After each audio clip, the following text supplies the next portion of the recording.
Welcome to the Hangover. I'm hitting all the buttons.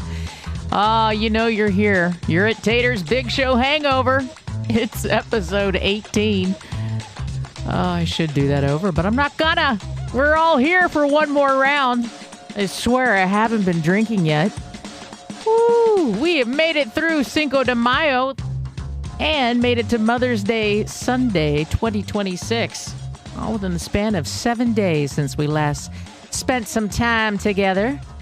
Happy belated Mom's Day to all you mothers out there. I hope that you were celebrated well. Yeah? Good. You know, there's some moms that are like, this is the best day ever. And other moms that I know that are like, this is a silly made-up day. So, where do you fall in that? I think it's a great time to celebrate your mom. But I was one of those that kind of celebrated my mom all the time. But, Hallmark loves it. The restaurants love it, so why not?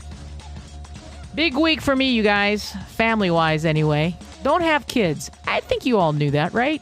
I have no tater tots. Anyone? Anyone care? Yeah, no kids for me. Just the nieces and the nephews.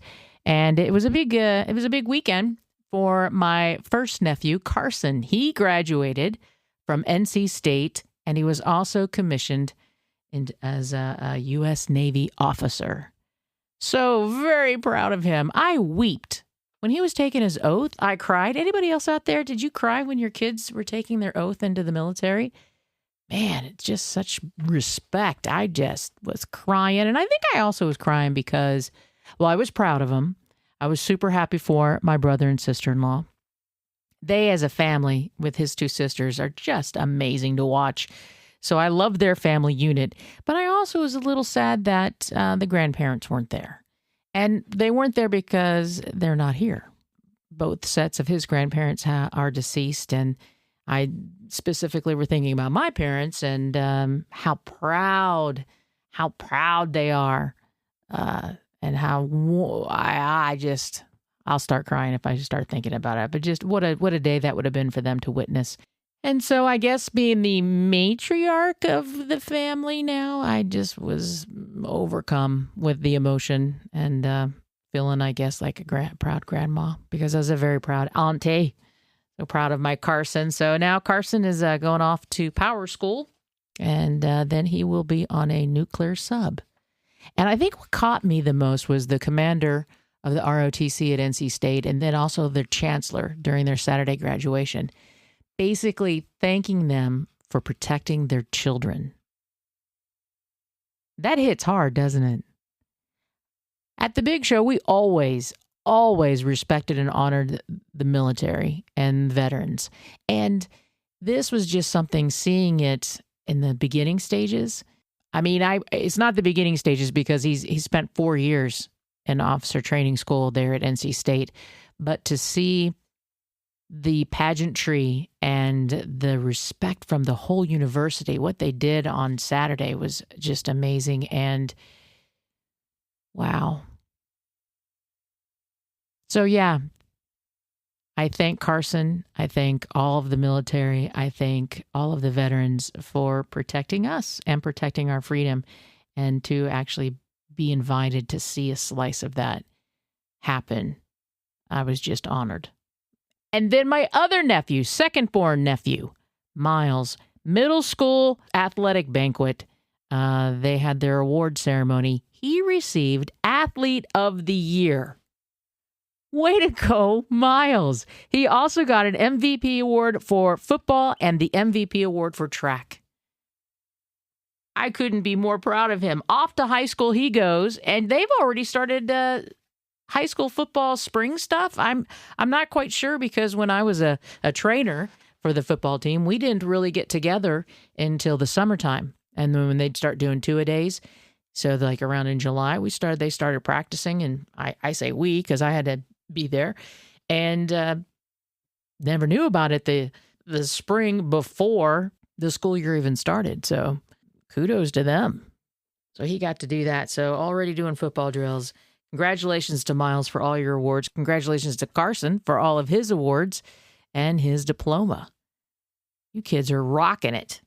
Have myself a note from listener Mike Wagner. Mike wrote, sorry, Marci, for taking so long to start listening to the podcast, which I did let him know that that's the beauty of podcasts. You listen whenever you want. You can binge it. You do it on demand. Pretty awesome that way. He says, I was a Big Show listener for about 25 years. So glad that you're keeping it going. I always enjoyed the Andy Griffith bit about human resources PR complaints, where the cast turned an apology back on the complainer.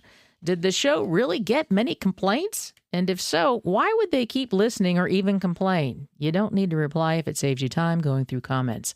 Well, I did reply to Mike, and also I'll reply to here because I thought that was a very good question. Yes. Yes, there were complaints because, as they would always say, opinions are like buttholes. Everyone has one. And times changed. There was a time when everybody would, when folks would write a letter, and I'm with you. Just change the channel. Just choose not to listen, because everyone has a choice. If you don't like it, you choose to listen to something else. It's not like writing a letter to a manufacturer of something. I don't know if they thought that was going to be the same kind of thing that they would get, because a lot of letters would be, you need to stop doing this. You've lost a listener. I don't think it's funny. And they try to change the show, the way that the guys had the show mapped out. And so a lot of the times, of course, the letters were read because they had to be opened and you didn't know what you're opening. And then over time, when email came along, you could read that and file it away. And then social media came along and more opinions definitely popped out because it was easier. Well, as you've all learned, and we've all learned through social media, anything can be said there. And it takes me back to when I was a kid and my mom would say to me, if you have nothing nice to say, then don't say anything at all. And a lot of those old sayings have gone away, like sticks and stones can break your bones, but words can never hurt you. And it doesn't really seem to apply so much today. And a lot of the times they would share mainly the positive letters and the funny letters and the stories. So the complaints never really got that much airtime because how could you change their mind? Their mind was already made up. Yeah, what bothers you is a choice. Choose to not let it. Choose to let it, whichever way. But yeah, there were some letters that were written in, and I loved it that they had a very clever response to some of them.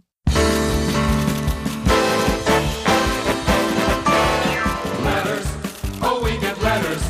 We get your letters every day. Oh, we sure do. Mailman, mailman, mail today. Reach right in and pull one out. Oh, here's one. Oh, letters, I love those letters. Let's find out what you got to say. Oh, boy. Mailman, mail today. All righty, we got a letter from someone we'll call her Misty. Uh-oh. It's so bizarre you don't even want to use her real name, huh? Yeah. Okay. John Boy, no doubt this will be the strangest letter you'll read. Ooh. I have suspected someone or something wiring myself and a close friend. Actually, for years, my radio talks back. Trying not to be vain, I have ignored this feeling at times. But once I chased it, only to be disappointed. Didn't feel like the presence I felt inside. John Boy, all of the time you say exactly the same thing I say. I mean, it's uncanny. What I don't believe is that we think alike. You are a guy, you know. So now I kind of wonder about me. How come I sound like you because I'm a female? My friend Tracy says my imagination is running on overdrive. So we came to meet you guys, but you didn't act like someone who had been wiring me. You were shy. The person I feel like I know isn't shy. I really do think you are. And I'm tired of being childish. And I would be direct with anyone else. So I'll just ask, are you wiring me? If so, how cool? But I feel like I have to answer to you these days. Or rather, I want to. And it just seems so strange that you never got in my face, and I can't help but think that I'll never know. I don't want anything to ever happen to either of us. Are you not know that I'm aware? See, I fell in love with you over the airwaves, and well, if I'm wrong about us, you're welcome to set me straight in a kindly fashion, I hope.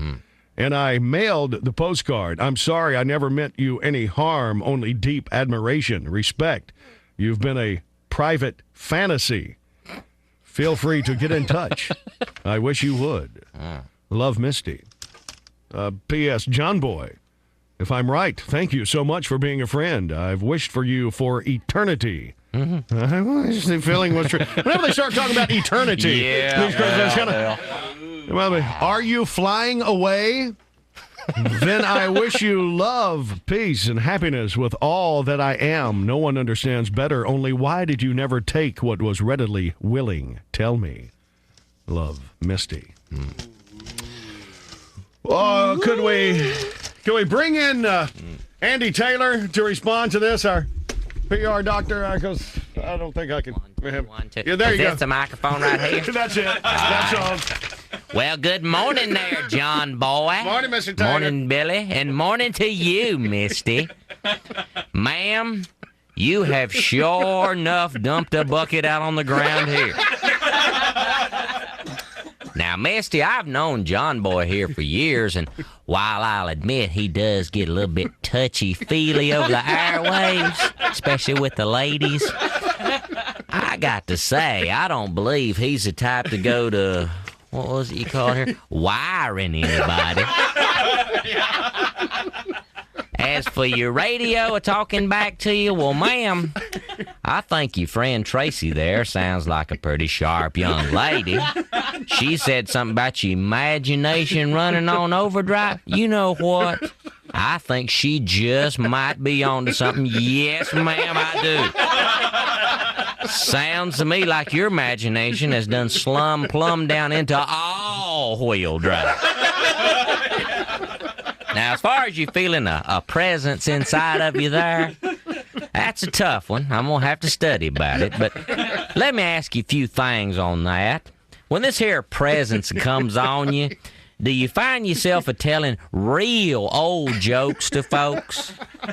And when it hits you, do you ever all of a sudden get just real hungry? Now, if you don't, there's probably nothing to it. But if you do, well, it might just be one of them eating disorders like they talk about on Oprah and Rolanda and Ricky Lake and such as that. Now, don't get me wrong. We love the folks in the audience to pieces. Yes, ma'am, we do. But see, it's kindly what you call a platonic love. Sort of like that universal brotherhood of mankind kind of love that you used to hear from folks back in the 1960s. You know, folks like the Byrds and the Mamas and the Papas and Buffalo Springfield and such as that. So, Misty, we do love you. Yes, ma'am. But, you see, it ain't one of them hugging, kissing, pull the screen off the window and snuggle up in the bed with us in the middle of the night kind of love. It's what you call a higher love, see.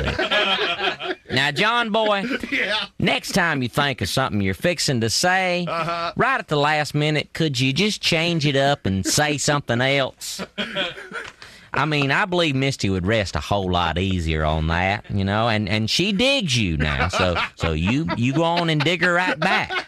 But if you ever start to feel the urge to go to, what was it, wiring, I wish you'd hold off till you talk to me. Misty, we appreciate you writing in. If I can offer a suggestion to you, afternoon naps. You get up all refreshed, your thinking is clear. Folks down in Mexico swear by it. Oh, and one more thing, decaffeinated coffee. They got it now where it tastes just as good as the regular kind. And if I was you, I wouldn't stand real close to the microwave oven when you got it a-running, if you know what I mean. You keep listening to the big show, now you hear? And John Boy and Billy, watch your back. And y'all act like you got some smarts. Another letter from our listener, Dave.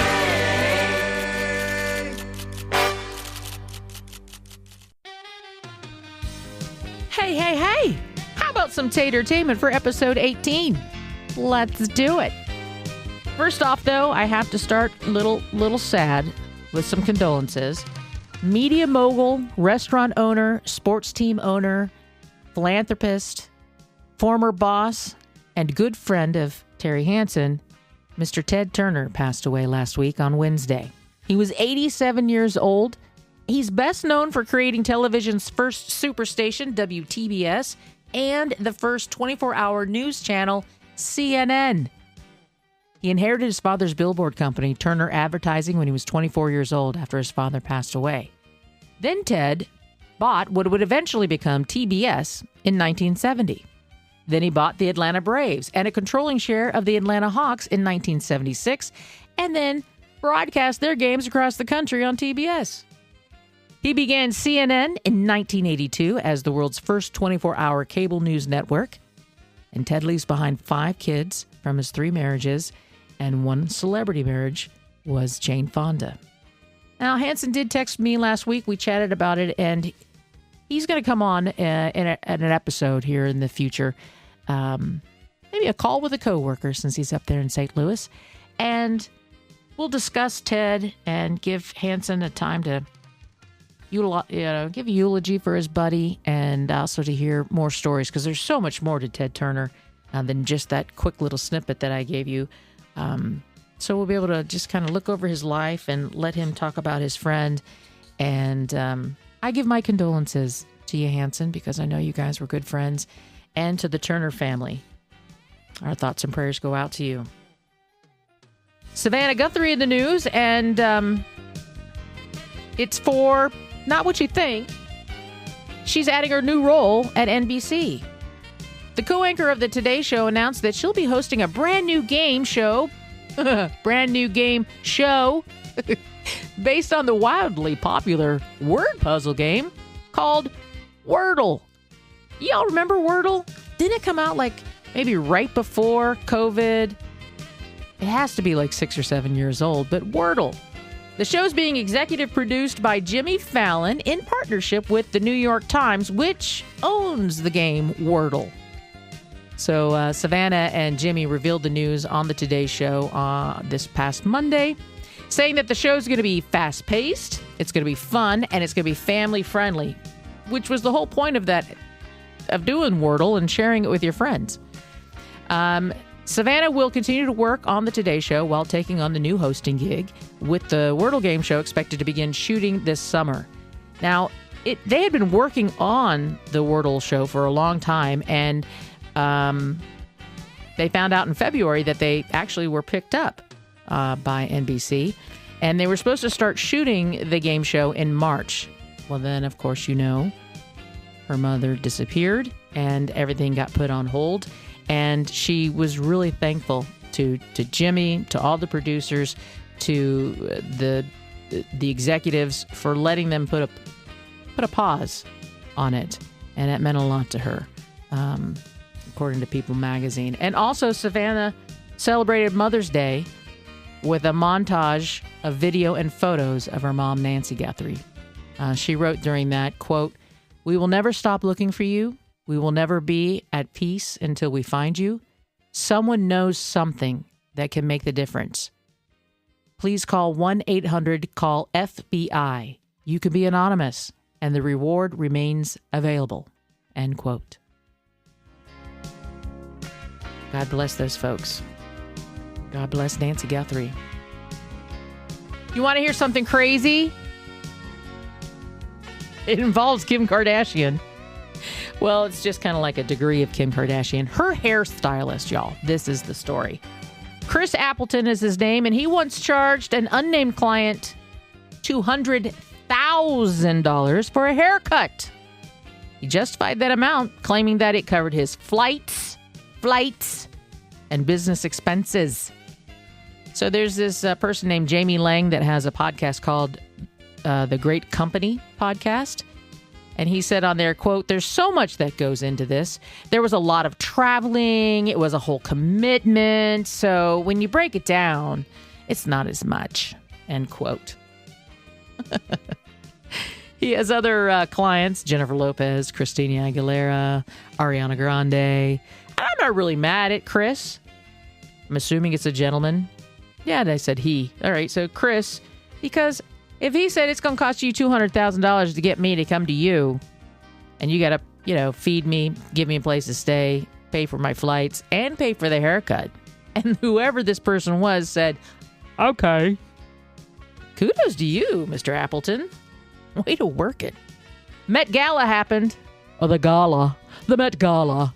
A lot of hairstyles at that, and a lot of crazy outfits. The theme was fashion is art. You can Google it yourself and see all of the breastplates and the dresses that look like they're coming down, and Beyonce's crystal skeleton dress, and her daughter breaking the law, being there because you're not supposed to be under 18, but yet Beyonce was throwing it. She was one of the co-chairs. So of course, they let Blue Ivy breaking the law. Now everybody's gonna want to do it. Blue Ivy did it. Why can't I do it? So a lot of folks were there. I was impressed to see Aisha and Steph Curry there, and also saw Lindsey Vonn. Girl was up walking around. I saw no crutch, no wheelchair, no cane. Get it, girl. That was February, that terrible leg break. Most impressed. But maybe another side gig. I'm always looking for my side gigs now. According to the Washington Post, most of the A-list celebrities at the Met Gala arrived with a personal assistant, to help them in the toilet. The gala also hired bathroom attendants for those without an assistant to hold the hems and trains and I don't know what all during the pee breaks. Now, wouldn't that be something? You hired somebody specifically to go to the bathroom with you, and here the gala already had people in the bathroom to help. One of the celebrity stylists said, quote, "It's extremely difficult and normally means no drinking anything and needing assistance to disrobe and then re-robe afterwards. The plus one really earns their stripes," end quote. All to go pee in your outfit. And once they're going to start just building it in, just wear the diaper. Matthew Perry's estate is doing an auction for all of you Friends fans out there. In June, personal items of Matthew Perry will go on auction. The proceeds will benefit several addiction and recovery groups. Available items include Matthew Perry's 1995 SAG Award, his personal collection of artwork, 24 Friends script signed by the cast, like the two-part series finale, the last one. Also, an item from the Friends set. All you Friends fans out there, do you remember the yellow peephole frame from Monica's apartment? Matthew had that. And it's going to be going up for auction, all to benefit the addiction and recovery groups. That's very nice of his estate. All right. I don't know if you guys saw this story, but it's not entertainment, but I had to mention it. It's in the news. California man accused of storming the White House Correspondents Association dinner while armed with guns and knives. We all know the story. He's pled not guilty to charges that he tried to kill President Donald Trump. Prosecutors say that Cole Thomas Allen fired a shotgun at Secret Service officer at the Washington Hilton, wounding the officer in a bulletproof vest and forcing the high-profile event to end early. We all saw it. We all saw the footage. We all saw the camera footage of him running through the metal detector with all of his guns. We see him on the ground. We see him in his social media. Not guilty, he's saying.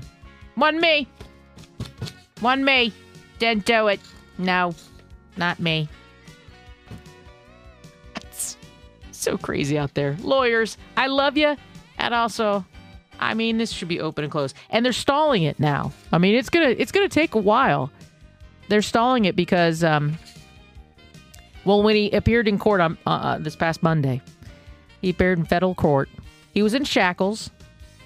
He declined to speak, didn't speak for himself, and his lawyers are now seeking to bar top Justice Department officials from helping prosecute the case, citing potential conflicts of interest because they attended the event, according to NBC News. So we see this, right? This is going to take forever to get in front of a judge. All right, moving on to more whimsical things. Taylor Swift, according to gossip guy Rob Shooter, has reported that she secretly commissioned 6 different wedding gowns. Not just 1, 6.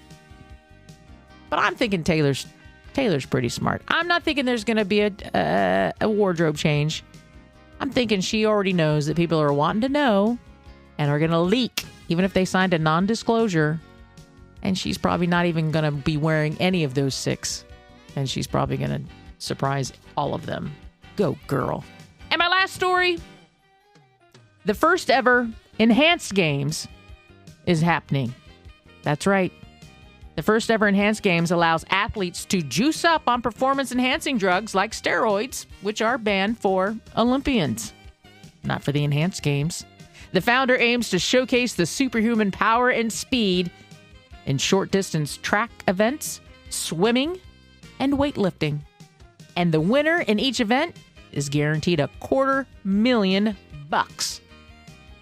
Nay, there is a prize of $1 million for breaking world records, according to Vanity Fair.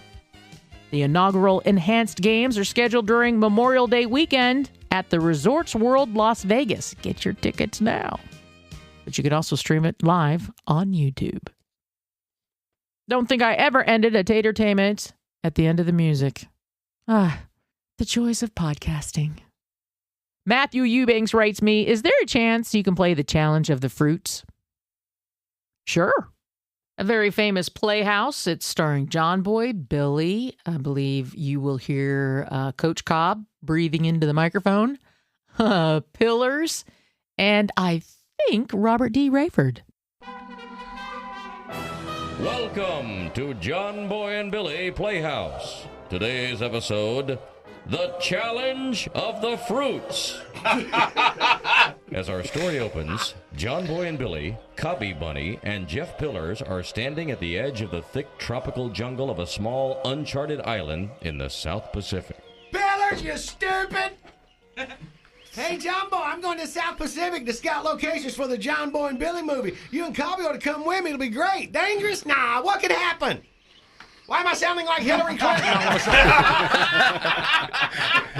A plane crash could happen, stupid. Shut up, idiot. This is unbelievable, Yankee.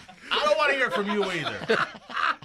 You know, it's not like I planned this. You're the one that said, I want to do a jungle movie. Let's do a movie in the jungle, Pillars. I want monkeys and bears. Jackass. Wow. We got caught in a typhoon. It's called an accident. Yeah, well, Rayford says there's no such thing as accidents. Yeah, this is what I call a roll screw-up. Shut up, Junior Samples. You stick a quarter in your butt. Be quiet. Takes one to know one. Hey, guys, let's not turn this into Lord of the Flies here, okay? I mean, at least we're alive. I think the first thing we got to do is find some food. You really think there's anything to eat around here? Well, sure, there's probably all kinds of tropical fruits and stuff growing wild. You mean out in the jungle? No, keep an eye out for a Quick Mart with a deli counter. Of course not in the jungle, you idiot! It's probably crawling with all kind of bugs and stuff and bees. Probably some more African bees. Well, let's see, Billy, you must be the professor. I'm the skipper. Cobby's Gilligan because John Boy is Mary Ann. It's a jungle. Of course there's bugs and stuff, you moron. Are y'all going to fart around here all day, or we going to go get something to eat? Well, I hate to say it, but he's right. Let's do it. I say we ought to split up. We can cover more ground that way. Split up? What if we run into something dangerous? Like what? Woola bully! Woola bully! Like that? The foursome find themselves surrounded by a group of angry-looking tribesmen with razor-sharp spears. I noble Shita Mojawanya! This is not good. Who dares invade our sacred island? Hey, you speak English. Of course. Many years ago, one of our tribesmen went to school in America. He brought back much knowledge of your land. That accent you got sounds like you went to Pensacola Barber. Silence! Silence, walrus face! Hey! You have polluted our sacred island with your presence. Off with their heads! Wait. Well, we didn't mean to come here. It was an accident, Chief. There are no accidents, Fruithead. There are only screw-ups. See, I told you. Shut up, Cobby. You want to get us killed? Chief, now listen. We mean your people no disrespect. Can't you, what's the word for that? Give us a break?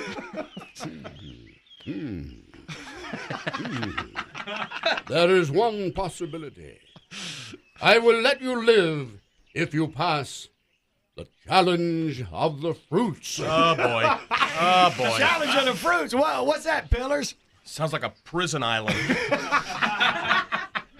Challenge of the fruits. I don't know. I wish Randy was here. Sounds like something he'd be pretty good at. Well, we don't seem to have a whole lot of other choices here, guys.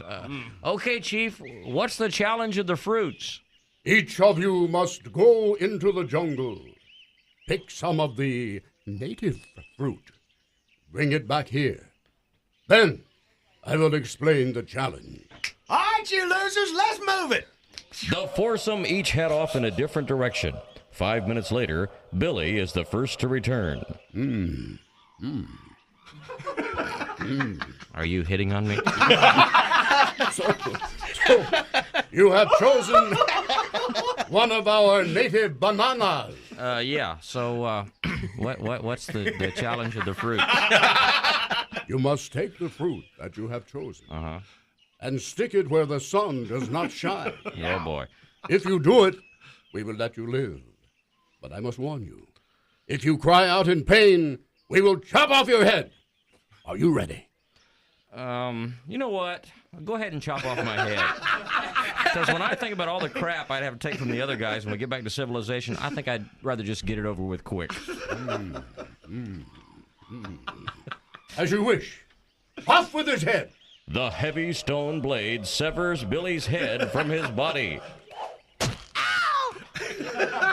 At that moment, Jeff Pillars returns from the jungle. Well, there goes the sequel. Jeez, Louise, that was quick. Did he fail the challenge? You might say that. I think I just did say that. Fruit? What fruit did you bring? I don't know, some kind of big pomegranate-looking thing. Very well, then. Here's the challenge from the chief. The challenge of the fruits. You must take the fruit you have chosen. Yeah. And stick it where the sun does not shine. If you do it, we will let you live. But if you cry out in pain, we will chop off your head. You're pulling my leg, man. If you didn't have that spear, I'd slapped it. All right. I knew I should have hung out with a cast more when I was doing dinner theater back in the 70s. Okay, Chuckle, stand by. Here goes nothing. Pillars takes the big pomegranate-looking thing and tries to, well, you know. Come on, baby. Come on, baby. If I could just relax, I could loosen up a little bit. I've been through this before.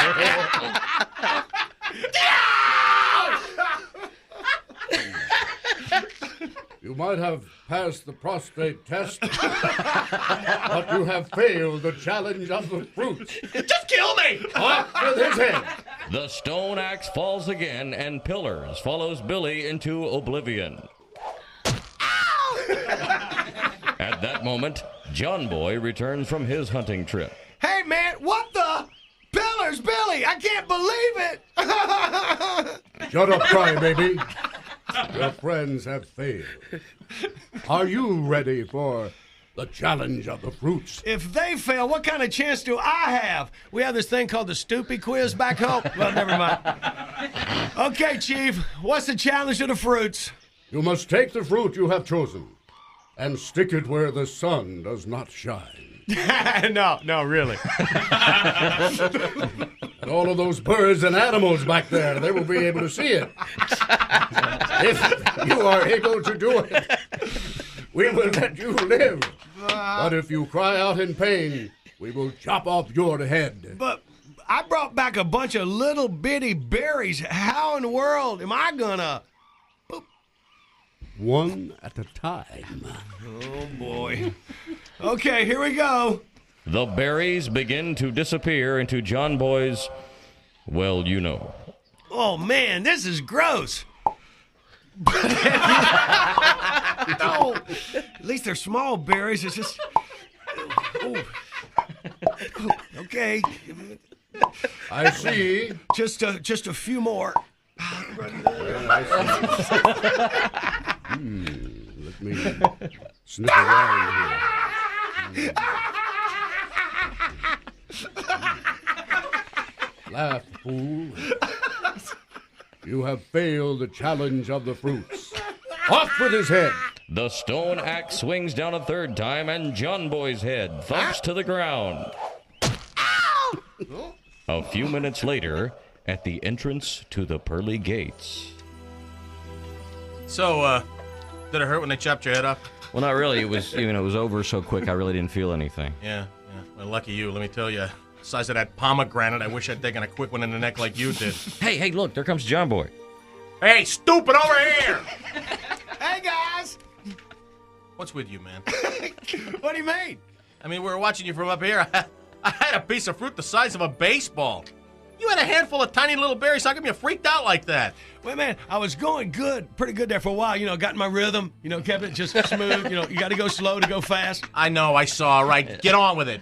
But then I was down like to my very last berry, and then it happened. What happened? I looked up and saw Cobby coming out of the jungle with a pineapple.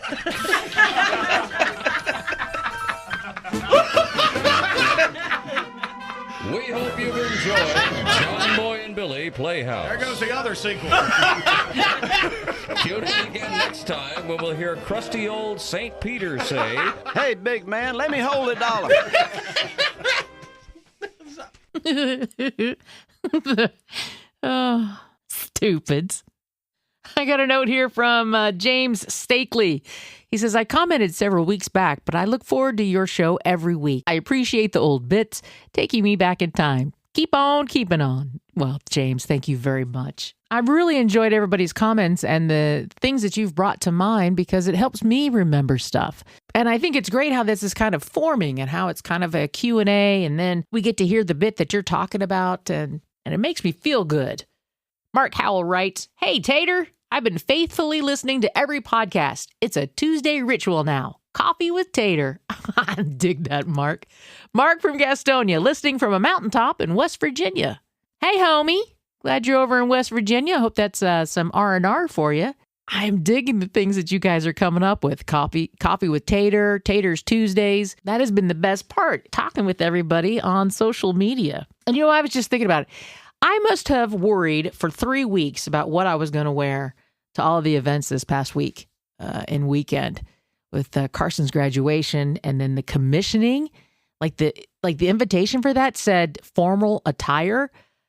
And I froze. I was like, are you talking sparkly formal? Like business formal? Prom formal? I mean, I worked with John Boy and Billy for 30 years. Barely even graced business casual. I mean, it was just casual over there. Good Lord, the man showed up in jammies. But I think that once I got there, everybody was feeling the same. We're here for our loved one, for our student, for our son, for our daughter. I was happy that I was invited.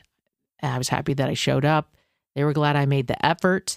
I don't think I was being judged by what I was wearing. I did wear a dress.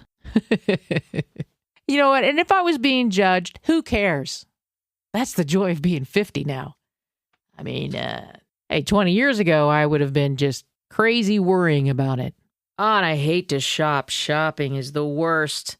And Gary Cooper wrote, love your show. Could you please play some Phil McCracken bits? They were always so funny. Well, this just ties in perfect because there was a time that Phil went shopping with me and the girls. I needed some help. I was a bridesmaid in my younger brother's wedding, and the dress that Sally had picked out was gorgeous. It was a little backless, Didn't go like all the way down to your butt or anything, but it was backless and sleeveless. And it was like a halter top kind of thing. Looked great on the petite girls. I was a little fluffy at the time. All right, I was a lot fluffy at the time, and I had a hard time finding, well, we're all friends here. I was having a hard time finding a strapless, backless bra for my particular size. And it was hard to find it stateside. I was having to look online, and I think my first undergarments came from Germany. But anyway, Phil went to help me out, and of course he couldn't keep it to himself. He had to share it with everybody. Hello, country folk. Hi, sweet old Bob. I wonder how he got that name. Now, I don't normally venture into this little den of iniquity. If Rayford was in here, it'd be a den of antiquity. But I thought you'd be interested in the events that transpired over the weekend. Well, I get a call from Babs on Saturday morning requesting my presence at the mall for an expedition to procure a suitable support undergarment to accommodate Miss Tater's halter top style bridesmaid's dress. Always ready for a challenge and frankly somewhat suspicious that a wonder bra that size could even exist. I met Babs, Jackie, and Tater at Frederick's of Gastonia to see what we could find. Honestly, I think we'd have been better off hollowing out a couple of beach balls. You know, Tater, I think she should farm herself out to the Octomom. She's got enough equipment there to feed a litter 3 times that size. Anyway, she did order some bras through the mail. Now, that was dumb on a couple of levels. Surprise, surprise. Dumb? First, she paid express shipping, so they charged by the pound. So that was wrong. And then poor engineer Barry Hobson, you know, the one you call engineer Barry Hobson, he threw his back out carrying the box in, which leads me to my second dumb point. She had them sent here. I happened to be on hand as Barry, the Pollock, Jay Wilson, and Randy threw the bras back and forth over Tater's head, playing pickle in the middle, and she screamed her head off. Now, I would just like to point out this is not the kind of pickle in the middle I played in college, but there was a lot of screaming involved in that, too. Now, on the upside, no pun intended, the bras fit just fine, but sadly, Smarty Marty, the D-cup party, ran off with the goods. So, it was off to the mall we went.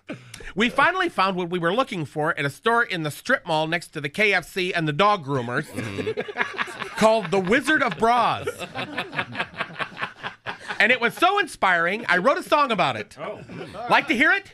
Queer goes. Hit it, Marcel. Ha ha ha, ho ho ho, and a couple of loud guffaws. That's the sound that fills the air when you're shopping for Marci's bras. Push, push, push, pull, pull, pull, raffle those big tatas. Just do your best and hoist that chest when you're shopping for Marci's bras. Well, you stuff them in and then you think you're done. Then the spandex breaks and you're back at square one. Oh, what fun. Lift, lift, lift. Tuck, tuck, tuck, some duct tape and some gauze. It breaks her back to tote that rack when you're shopping for Marci's bras. Grab, grab, grab, pinch, pinch, pinch, they're big as the shark in Jaws. Mismatched pair, but she don't care when you're shopping for Marci's bras. Hey! Slap, slap, slap, poke, poke, poke, you should see the crowds she draws. You just can't beat that sweater meat when you're shopping for Marci's bras. They're enormous and they're oblong, they're not round. And while one points up, the other one points down. Please don't frown. Bounce, bounce, bounce. Boing, boing, boing. And a big round of applause. That old tube top's about to pop when you're shopping for Marci's bras. The end. I apologize for my voice being a little rough. I spent most of the time yelling, "No! No!" So just remember, when you hug Marci, she's not expecting an assassination attempt. It's just her new bra. To the Mini Cooper, carry on, straight people! No doubt. No doubt. The one I ended up with looked like some of these tops in the Met Gala. Well, I think that's a good spot to close down this round of Tater's Big Show Hangover. Thanks for hanging out for one more round. Be sure to hit follow, subscribe, download, and all that jazz. I need to laugh at myself a little bit real quick. On Facebook, I was chatting with Tim Barr, and he mentioned Murray's receptionist's name was Lucille because he was listening to the Lipless in Seattle. And Seal was short, and I, in all my public speaking 101 classes, I wrote back, and I was like, well, I will have to look into that and get back to you. I will research the Seal, Lucille. I may have not been with the show quite yet when they addressed Seal as Lucille. I will have to get back to you and figure that out. And he wrote back, yeah, it was at the beginning of the bit you just played. Facepalm, smack. Tim was very nice about it. You're a very nice man, Tim, and thank you very much. And yeah, that right there at the beginning, Lucille DePesto. And I didn't even hear that. I just heard Seal. And whenever I would look it up in the system, it was in the system where all our bits were. It was labeled Seal. I didn't think about the fact that Steve didn't write out the whole name Lucille. Oh, my goodness. Also, I need to tell at Dyson115 over there on YouTube, yes, sir, you did request Lipless in Seattle first. I thought it was just in my head that was the Lipless that I wanted to play. And no, it came from you, Dyson115. Thank you very much for putting Lipless in Seattle into my head. And I'm sorry I didn't give you credit for the request. Dyson115 on YouTube. Thank you, sir. I also need to give shout-outs to Chuck Johnson, Roy Glenn Jones, Michael Coleman, Dennis Harold, Don Lucas, Robert Britt, Kelly Randy, Jerry Carlisle, Brad Meredith, Rick Willis, Margie Cutler, Benji Boone, Jamie Melton, and Jana Myers Grant. Thank y'all so much for chatting with me over on the socials.